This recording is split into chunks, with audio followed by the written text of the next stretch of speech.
payments, for example, correspondent banking, messaging, cross-border, interbank, intrabank, intra-company, and importantly, when we get to the ESG, the S part, remittances. So lots of interesting energy there. And we're seeing cryptocurrencies like XRP, Stellar Lumens, and stablecoins like USDC playing an important role in getting that wheel to turn and deliver the internet of value.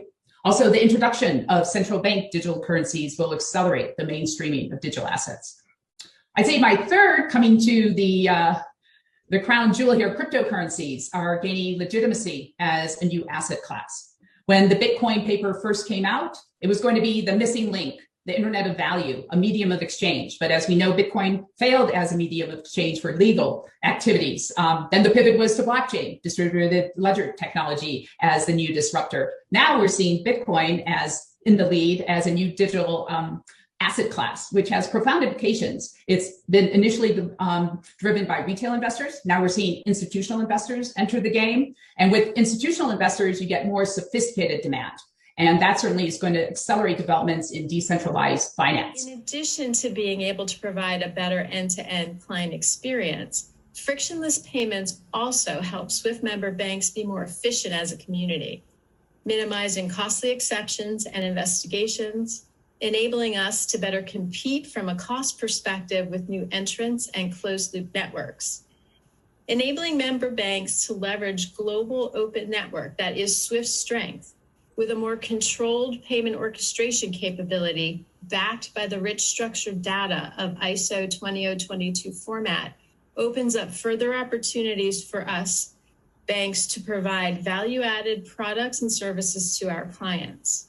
But Tanya, I think, though, what excites me the very most of all, and what I see as the biggest new opportunity for the industry related to SWIFT's new platform, is the potential for integration with a variety of networks, rails, and third parties leveraging the rich ISO 20022 format.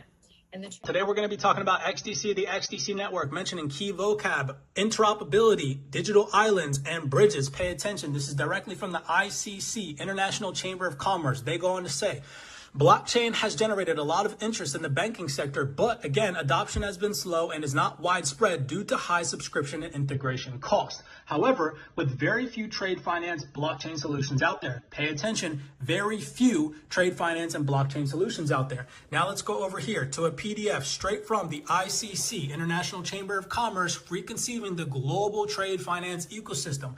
What do they go on to say in their PDF? An interoperability layer, which layer is that going to be? Would help to foster collaboration among existing and new entities, thereby avoiding the proliferation of digital islands. Check this out from the same exact PDF. We come down here and it says, uniform trade finance data models. The trade ecosystem would benefit from harmonization of all data sets pertaining to trade finance transactions with the end goal of increased visibility and transparency. A unified data model would act as a bridge between ecosystems, allowing for contextualization of data sources across multiple services. Check this out. This is straight from the xdc.org website. Again, digital islands, interoperability, and bridges all being mentioned. Since the introduction of blockchain technology, various protocols and DLT platforms have proliferated, each working within its own individual ecosystem. As such, it became imperative for those digital islands to interact with each other. Cross-chain bridges enable interoperability between different networks, thereby enhancing scalability of blockchain use. Again, remember, what platform are they going to be utilizing? R3's Corda platform is a permissioned peer-to-peer DLT developed by over 80 of the world's largest financial institutions. What is R3 Corda's bridge? Which provides interoperability between a public blockchain and private DLT core dApp, acting as a settlement vehicle for contracts and agreements that can be processed within seconds via the use of digital assets such as stablecoins or XDC. Let's go over here back to the xdc.org website. It says the future of blockchain will utilize cross-chain bridges. The XDC network was specifically built for enterprise applications, and the necessity for public and private network cross-functionality is inherent in its infrastructure.